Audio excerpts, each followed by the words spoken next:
All right, so Bill Connelly from ESPN is out with his preseason SP plus rankings. I can explain all of it to you, but it's the only thing that ESPN does from a data standpoint that I actually think has merit. And I pay attention to what Bill says about this stuff and Mark Schlabach. Those are the two people that in ESPN world when they actually say something, I pay attention to it in a meaningful way because I mean I've known Mark for some time, but I think uh, I think that what Bill has brought to the table here is good. And it explains his rationale. It's essentially the amount of points that Georgia will have in terms of margin for error each game, and it's not insignificant. But what Bill has different than Mark is that although they both have Georgia and Ohio State at one and then two, and I believe Michigan at three, Mark has Florida State at four, and there's a lot of momentum behind Florida State, and I get that. I would not have them in front of Alabama coming into this thing, but it's possible that folks are seeing things that we are not. Um, you know, and don't want to get so tied into something. At some point, Alabama's not going to be a top 10 team. Um, and when that will happen, I don't know. And the fact is that we won't know that it's going to happen until it starts happening or until after it's happened because our prejudice, generally speaking, in media and just as people, is that because something has happened, it will continue to happen. That's not how it always works. I mean, the Yankees aren't a great organization anymore in terms of winning football games. That's just not happening like it once was.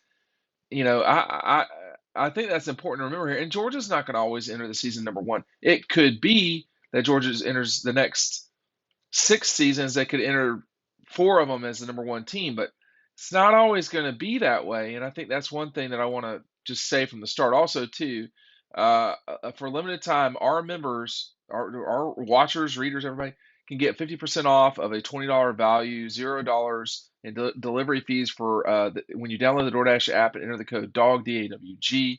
That's dog like dog post, DAWG. $50, 50% off, $20 value, $0 in delivery fees. Download the DoorDash app from the App Store, enter the code DAWG, and that's what you're going to get. You're going to get 50% off a $20 value, $0 in delivery fees with DoorDash, subject to change and terms apply. I know a lot of y'all use DoorDash.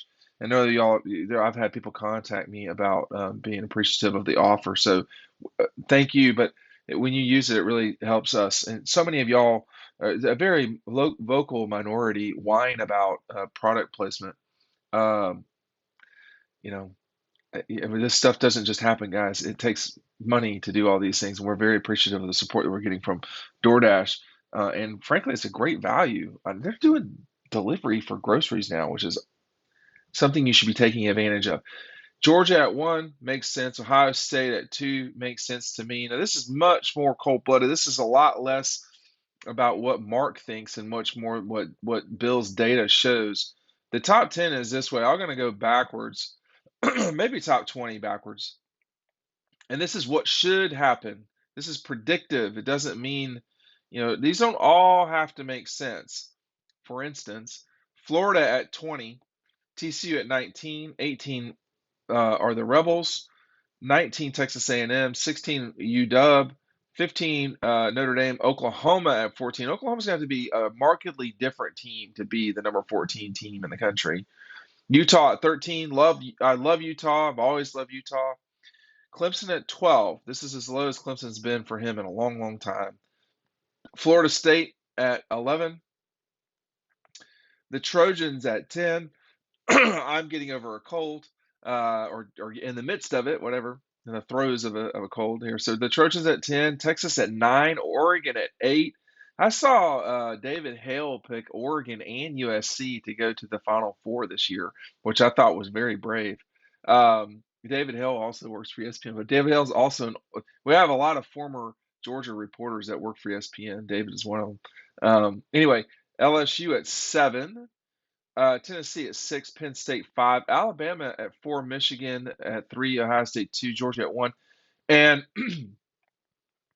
the the uh, difference between Georgia and Alabama is the same difference at one for four as Bama's is to Penn State at five. So the drop off after Georgia, Alabama, Ohio State, and Michigan is not insignificant at all. It's basically double. And Tennessee and Penn State are right on top of each other in terms of his matrix. Um, I think the one thing that jumps out, with the exception of perhaps Texas A&M and Iowa, is that Georgia's defense is sitting there at allowing, he thinks, about 10 points or so a game, something like that, if my math is correct. Um, Iowa is going to allegedly hold people at under 10 points. Georgia with a slightly over, and then Texas A&M. Everybody else, I mean, Michigan's not horrible defensively. I see.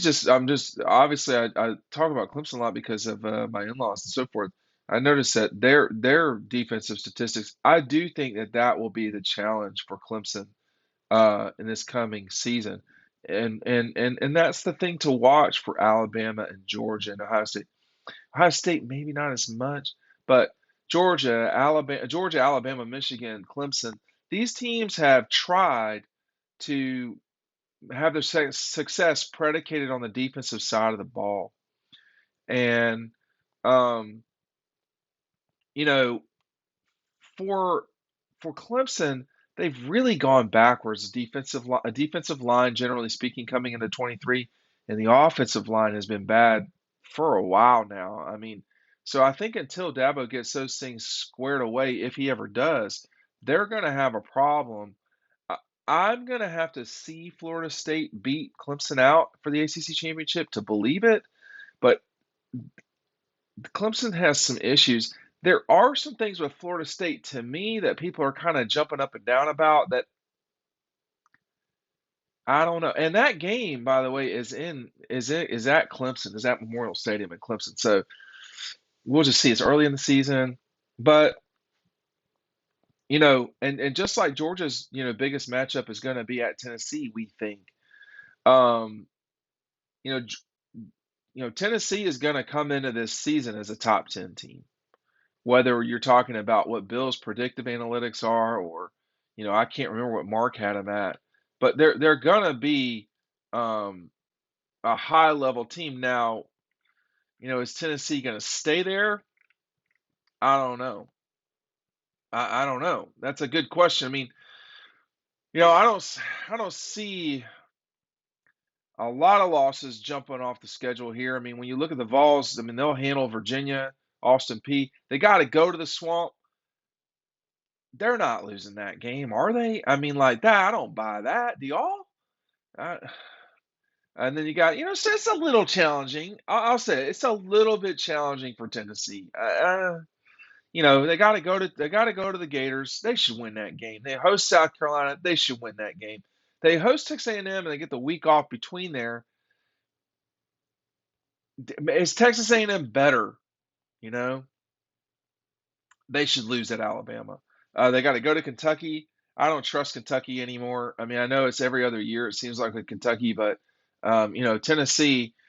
Tennessee's tougher than they used to be, and that's the difference for them. They get a mid season visit from UConn, which is kind of a curious game. They got to go to Missouri. That could be trickier than they think. And then, of course, to close the season, hosting Georgia and Vanderbilt, it's going to come down for Tennessee and perhaps Georgia too.